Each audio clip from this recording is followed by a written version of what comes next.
Alright, so this is my deep dive on the Childish Gambino's album Because of the Internet. Yes, I know I just made a review about it, but this is just a complete deep dive, and I'm gonna hit topics that I wasn't able to in the short 7-minute video. I also want to mention that all of this stuff I get from the album is all written down on this notebook. It helps me a lot. I mean, I have all the patterns of just the background of the music, and I have all my notes, and I'll compile it all at the end, make a review, and then in these deep dives, I will be going through literally everything. So the first song on the album is called Crawl, and it starts out very, very like punchy, and just how the background of the music is.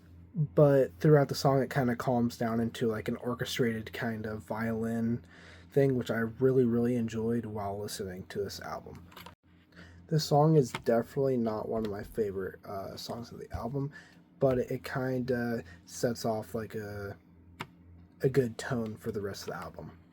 Since I have really nothing to say about that song, we're going to go to the next song, which is World Star. And this song is one of my favorites on the album. Very, very rap based, and it keeps a really, really clean flow through the entire song, which I really, really enjoyed.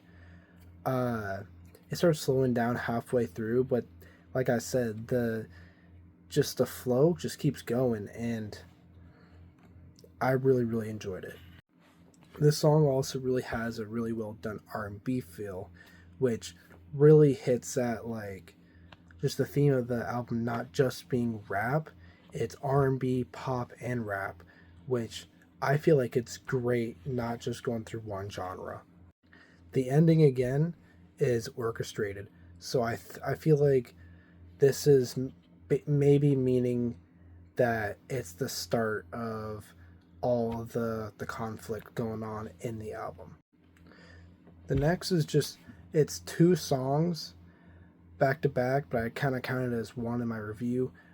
Dial Up, which is a lead in into The Worst Guys, which is also The Worst Guys is put at number one, so means that it's a new section of the story. And I just thought the lead in was great. I really like the just how it sounded. Worst Guys is also one of my favorite songs on the album. I just love how the keyboarding sounds in the back, very, very electric, and it's kind of staticky in the background too, which kind of puts some emphasis on the story. Putting more on the song Worst Guys, it really brings out very clean rap, which I said in my notes that it's not forgettable, but it's very memorable, which kind of just means that I feel like after this album is done, you will remember the song and go back to it. This song ends with a guitar solo, which was super, super nice, and it was playing over the words of him just saying all she needed was some, which really, really hints at the story that I will be getting at later. This next song is Shadows, and it starts and leads through the entire song with vocals done by Donald Glover. And this song really made me feel like I'm listening to a Frank Ocean album. But I feel like that's a good thing. The song again hits at the rap and R&B feel with really, really nice hooks in the rapping, and it's just very, very good style. And then the R&B with the singing was just great. And then there was guitar at the end of the song, which I kind of made a connection with. It sounding kind of like War Pigs by Black Sabbath, and I really, really like that part of the song. at the end of this song, I was kind of putting together the idea of this section always leading off with guitar, because that's what it's been sounding like these past two songs. The next song is called Telegraph Avenue, which I wrote that it's kind of more of a pop song than a rap song for like over half the song. And it starts off with him with a girl, and they're both into each other, but further down the song it shows that they're falling apart, and mostly it's him saying, "I'm really not ready," which is not that good when you're in a relationship and you're not ready to do anything. And it ends with a sad note, with it falling apart, and ending with the phrase, "The only one I know is you, so what am I supposed to do?" Which really hit me deep down, since he doesn't know where to go and he's lost. So I feel like we're going to see this trend follow through the rest of the songs. This song, it's still vocally just like the last song, Shadows, but it has some really, really nice clap drums too, which makes it kind of rappy, but like I said, it's more of a pop song than a traditional rap song.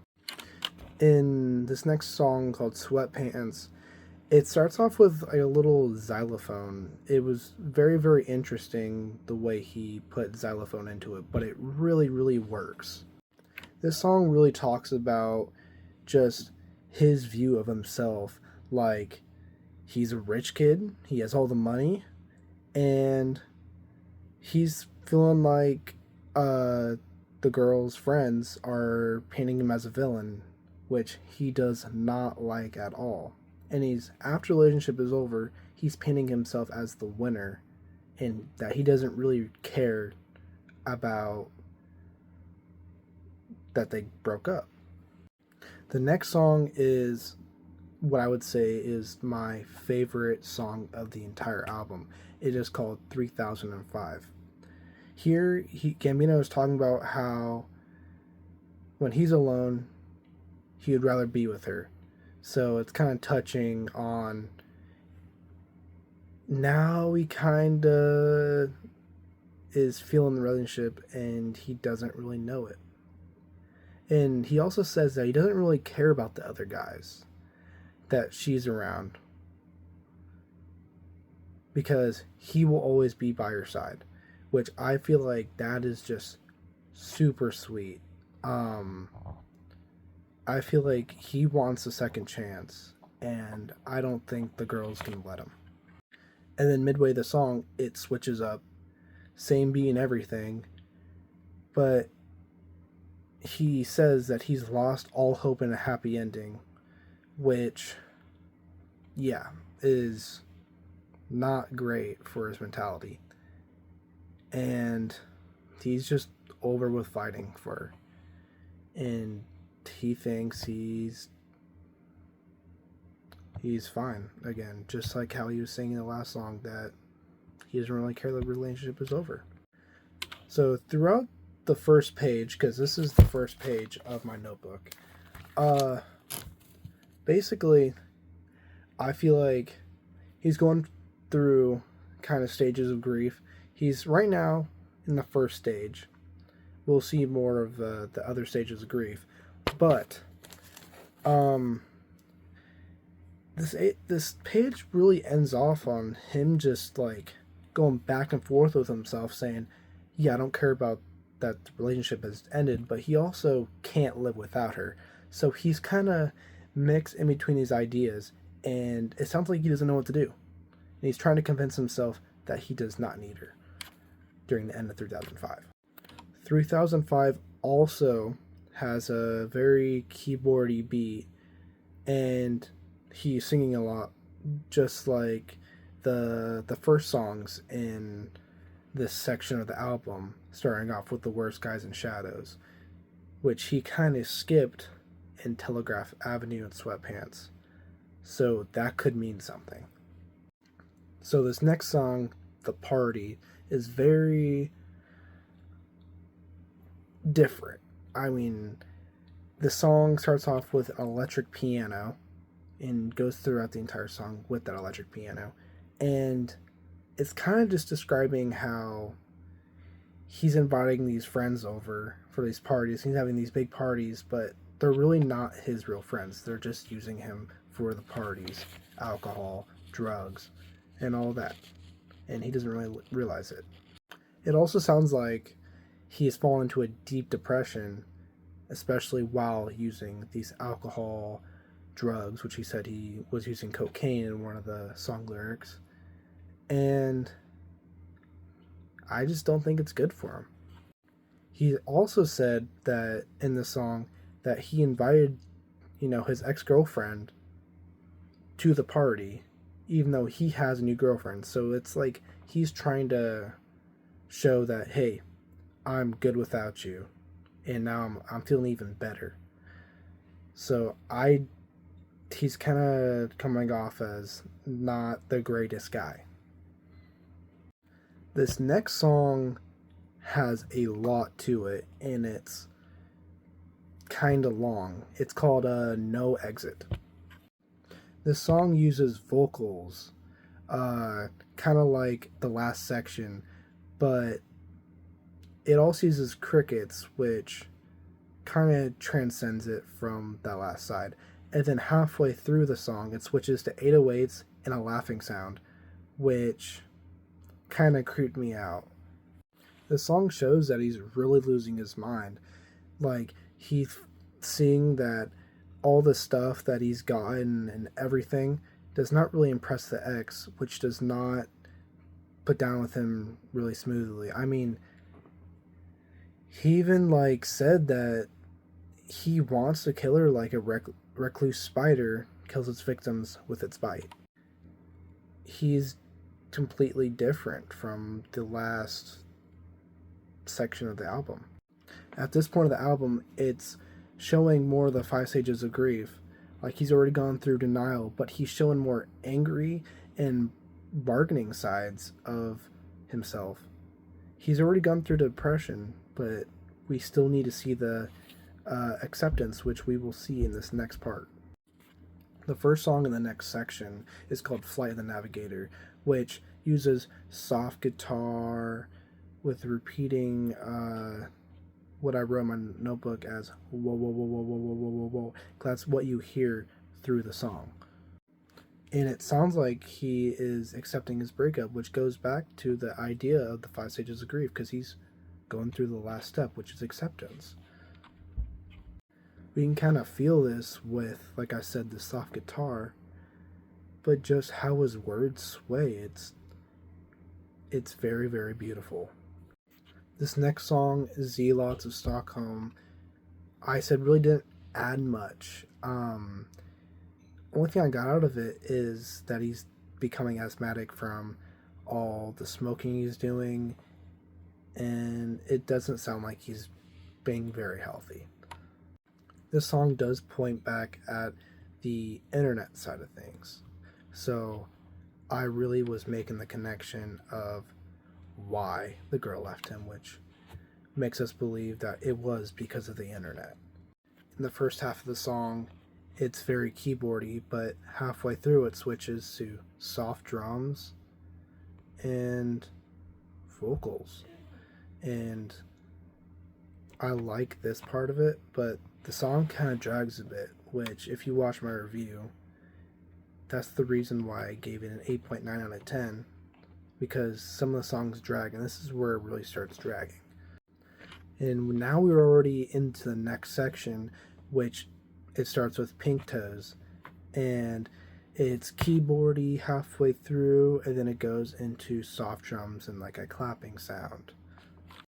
It really paints a picture of him looking into the present now, and he's really just noticing the little things like rainbows, sunshine, and he also points that he knows that the girl is more happier with this new guy that she's with. So it just sounds that he's way healthier with his thinking, and I really, really enjoyed this. The song really just ends the 5 stages of grief, I feel like now he's fully moved on from it and he's becoming a better person. The next songs after this I didn't review because they dragged on and they didn't really add much except for the last song, which kind of was just talking about the internet and how it is. At the end of the album, you can hear the same notes as the beginning, which was before the party and it's the lead into the album. This kind of makes me think that he's going to go through this entire thing again, over and over and over again. It's like a loop. We can hear the same thing, this kind of loop, in Tyler the Creator's Igor. I mean, it's like he's just gonna keep going through the same process over and over and over again, and there's nothing to stop it. Does it make me think it's gonna be the same girl who's gonna go through this process? No, I don't think it's gonna be the same girl, but I think his character, he'll just keep doing this with different girls, and I don't think he's ever gonna really just stick with one. I think my rating on this album is really solid, 8.9 out of 10. This album was really great, and it was really, really fun to just look at and listen and just do a full deep dive on it, because I don't know, I've never done this thing before, and it's made me like the album more. I think if I wouldn't have just went to a whole deep dive, this album probably would have been a 6 out of 10. But with all the extra pieces, it just makes the album feel complete. Without it, it doesn't really feel that complete. There is a whole script to it, and it's like a short play, but it's 70 pages. I don't want to read it. So if this YouTube video maybe gets 20 likes, I know my TikTok video I said 200. I think that's too much. So 20 likes, and I will read the whole script play and write down my thoughts on it, and I'll do a whole deep dive on it. Also, thank you guys for watching. This is really fun. I mean, I've been really bored. Sports seasons have been ending, and I have nothing to do. So this is really giving me something to do. If you like this kind of content, I'm going to keep posting it. This channel is going to be more about this content instead of the music I was putting out, because I'm kind of slowing down on that. I don't think that's the best idea for me to be doing that at the moment. But yeah, just subscribe if you want to see more. Peace out.